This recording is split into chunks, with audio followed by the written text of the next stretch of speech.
Hello friends, welcome to my channel Vanita का जहान।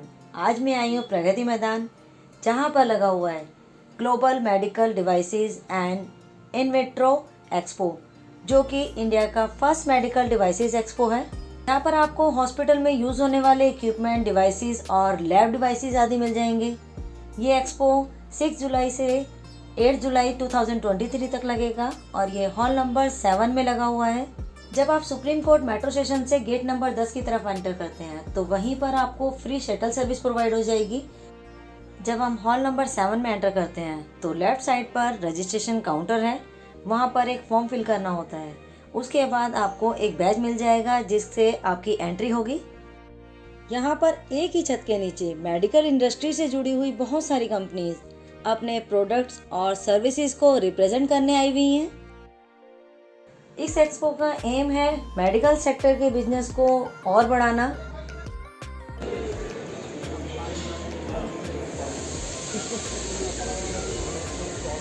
ये मोक्षित कॉरपोरेशन है जो कि हेल्थ एटीएम मशीन प्रोवाइड कराते हैं। इस एटीएम मशीन से सिर्फ 5 सेकंड में हीमोग्लोबिन टेस्टिंग की रिपोर्ट आ जाती है और इसी के साथ में बहुत सारे टेस्टिंग प्रोवाइड कराती है।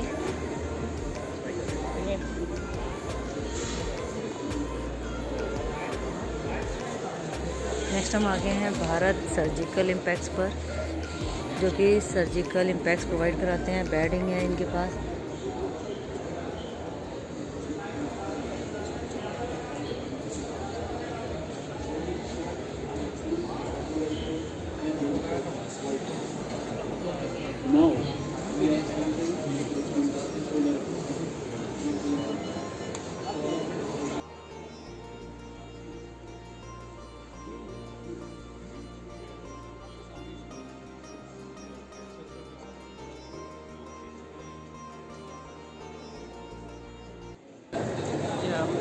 मैं Ramkrishna Rajak, Aastha neuro systems private limited. Sir, आप बताएंगे क्या प्रोसीजर है इस मशीन का, किस तरीके से वर्क करती है ये? इसमें क्या है, जैसे एसिडिक फ्यूम्स जहाँ से जनरेट होता है वैसे सक्शन करते हैं इस एरिया यहाँ सक्शन करके, और ये एयर जो है लो वेलोसिटी पे ट्रेवल करता है। यहाँ से लो वेलोसिटी पे यहाँ तक ट्रेवल करेगा। उसके अगेंस्ट में ये वाटर का स्प्रे होता है कि इस एरिया में एसिडिक जो भी किसी भी तरह का एसिडिक फ्यूम्स हो वो न्यूट्रलाइज हो जाएगा इस एरिया में। और एयर में जो मॉइस्चर रहेगा वो this is the moisture eliminator section. ये मॉइस्चर को एलिमिनेट करता है और relatively dry air and pure air will go in the atmosphere. ये बेसिक मतलब ये जैसे है कि टैंक में और कहाँ का वर्क करता है? टैंक में है, रिएक्टर्स में है, ये केमिकल इंडस्ट्रीज में है और फार्मास्यूटिकल में है और बॉयलर इंडस्ट्रीज में भी है और पैकेजिंग में भी है। सभी जगह होते हैं जहाँ पे फ्यूम जनरेट होता है और हॉट एयर के लिए भी होता है और एसिडिक फ्यूम्स के लिए भी होता है। हॉट एयर में कैसे वर्क करता है ये? हॉट एयर में भी वर्क ऐसे ही करता है, लेकिन वो मेटल का बनता है, वो मेड इन SS और MS, बट जब एसिडिक हो तो प्लास्टिक में बनता है। सिस्टम वही है। इसके थ्रू कंप्रेस करके ऊपर रिलीज कर देते हैं। हाँ, ये इसको कंप्रेस नहीं करते, ये न्यूट्रलाइज करते हैं इस एरिया।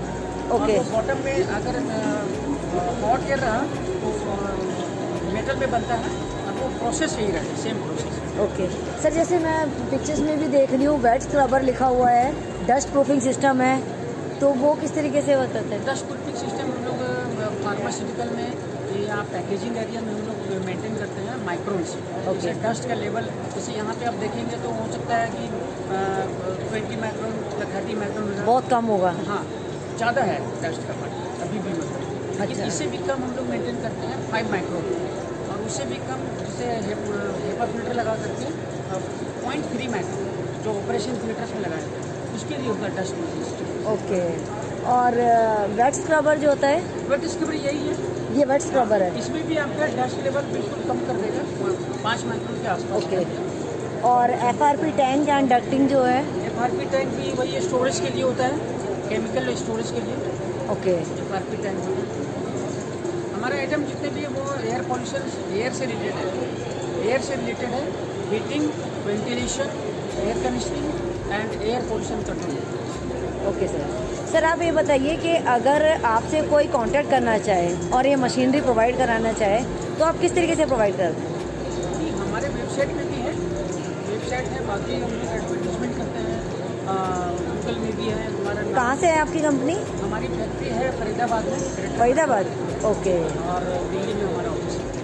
ओके। तो सर जैसे अलग अलग वेरिएशंस होंगे सारी मशीनरी के, हाँ, प्राइजेज अलग अलग होंगे? प्राइसेस अलग है। वो कैपेसिटी पे है, जैसे मान लीजिए कुछ अमाउंट एयर का अमाउंट होता है कि एयर की क्वांटिटी हम लोग डिजाइन करते हैं। 5 पॉइंट से सक्शन करना हो तो उसकी कैपेसिटी अलग होती है, और 10 पॉइंट से करना हो तो उसकी कैपेसिटी अलग होती है। उसके अनुसार उसके ओके। कॉस्ट होती है। सक्शन वैल्यू पर डिपेंड करता है कि वेरी कर जाएगा फिर वो। हाँ, ओके। और सर एक बात और, अगर आप जैसे एक्सपो में आए हो तो एक्सपो में कुछ डिस्काउंटेड भी है या फिर आप इस चीज़ को प्रोडक्ट को आप बताना चाह रहे हैं कि उसको एक्सप्लोर कर रहे हैं कि ये इस तरीके से वर्क करता है? हाँ, हम बेसिकली आए हैं इसीलिए जब हम प्रोडक्ट को एक्सप्लोर करेंगे। ये एक स्क्रबर इसमें देखेंगे, ये CO2 स्क्रबर है बेसिकली ये चीज़। ओके। कई बार क्या होता है कि CO2 स्क्रबर में क्या होता है कि किसी एरिया में CO2 लेवल बढ़ना नहीं चाहिए। वो एयर कंडीशन एरिया है, फिर भी CO2 लेवल यहाँ भी बहुत ज़्यादा है, ओके। बहुत ज़्यादा है, लेकिन बढ़ना नहीं चाहिए। इसी के लिए हम लोग सेम चीज़ है, ये भी स्क्रबर ही है, सेंसर लगा के रखते हैं हम लोग CO2 का ऊपर।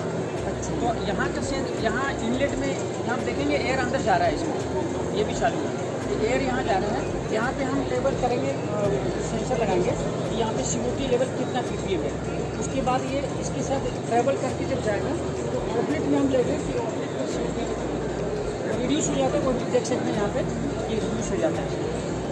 तो सर पता कैसे चलता है? सायरन बोलता है, सायरन से कनेक्टेड होता है कैसे? नहीं, हाँ, ऑनलाइन कनेक्टेड होता है, ऑनलाइन कनेक्टेड होता है। सिस्टम लगाते हैं, उसमें अभी सिस्टम लगाए नहीं, बट तो एक अलार्म आ जाता है, एक अलर्ट आ जाता वो है। दिखा देगा, ppm दिखा देगा कि अभी आपका आउटलेट में इतना ppm आ गया, उसके बाद फिर कम हो गया, फिर कम हो गया, बढ़ेगा तो भी दिखा देगा।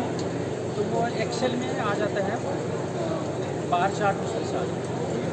Thank you sir.